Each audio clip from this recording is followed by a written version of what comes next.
అందరికీ నమస్కారం అండి. నేను మీ తోట ముకుంద్, ప్రజాప్రస్థానం పార్టీ రాష్ట్ర అధ్యక్షుడిని, న్యాయవాదిని. ప్రజల్లారా, ఒక క్లయింట్ మా దగ్గర రావడం జరిగింది. ఆ క్లయింటు 1,00,000 కాదు, 5 లక్షలు కాదు, 10 లక్షలు కాదు, సుమారు 14 లక్షల రూపాయలు ఒక ప్రభుత్వ ఉద్యోగం వస్తుందని చెప్పేసి ఆర్టీఓ డిపార్ట్మెంట్లో ఒక ఉద్యోగం ఒక మహిళ ఇస్తాదని భరోసా ఇవ్వడం వల్ల 14 లక్షల రూపాయలు అంచులు వాదిగా కట్టడం జరిగిందండి.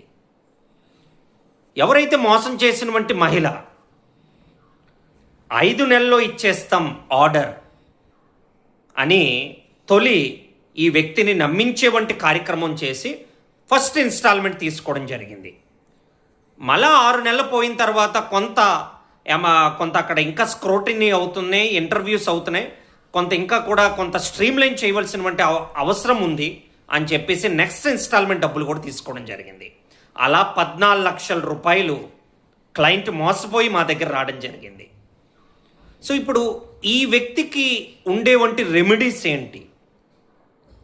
సో ఈ వ్యక్తికి ఉండే రెమెడీస్ ఏంటంటే,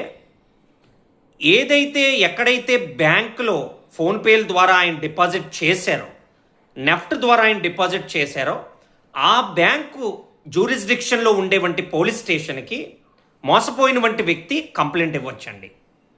లేదు, ఈ వ్యక్తి ఎక్కడైతే రెసిడెన్స్ ఉందో ఆ జ్యూరిస్డిక్షన్లో కూడా ఇవ్వచ్చండి. మూడోది, మోసం చేసిన వంటి మహిళ ఎక్కడైతే ఇంటి అడ్రస్ ఉందో ఆ జ్యూరిస్డిక్షన్ పోలీస్ స్టేషన్లో కూడా ఇవ్వచ్చు. ఈ వ్యక్తి తాలూకు ఇష్టం, తన కన్వీనియన్స్ బట్టి ఎక్కడైనా ఇవ్వచ్చు. అండ్ ఏ సెక్షన్లో ఆ మహిళ మీద పడేవంటి అవకాశం ఉంటుంది అని అంటే, ఒకటి చీటింగ్ కేసు అండి. ఒక ఫ్రాడ్లెంట్ ట్రాన్సాక్షన్ కాబట్టి చీటింగ్ కేసు, ఫ్రాడ్ కేసు కూడా పడేవంటి అవకాశం ఉంటుంది ఎఫ్ఐఆర్లో. అలాగే dishonestly inducing a person to give the property, అంటే ఒక కుట్రపూరితంగా ఒక డిస్ఆనెస్ట్ ఇంటెన్షన్తో ఒక క్యాష్ని, ఒక అమౌంట్ని ఈమె డెలివర్ చేసుకుంది, తన అకౌంట్లో డెలివర్ చేసుకుంది. ఆ సెక్షన్ ద్వారా కూడా కేసు నమోదు చేసేవంటి అవకాశం ఉంటుందండి. సో ఈయనకి అనేక రకాలైనటువంటి ఆప్షన్స్ ఉన్నాయి. సో పోలీస్ స్టేషన్కి వెళ్ళి ఎఫ్ఐఆర్ కూడా నమోదు చేస్తే తప్పనిసరిగా అమౌంట్ రికవరీకి ప్రయత్నం చేయొచ్చు. బట్ జనరల్గా అవతల వ్యక్తులు డిఫెన్స్ ఏం చేస్తారంటే, అవతల వ్యక్తులు ప్రభుత్వ ఉద్యోగం కొరకు డబ్బులు ఇవ్వడము తప్పే, డబ్బులు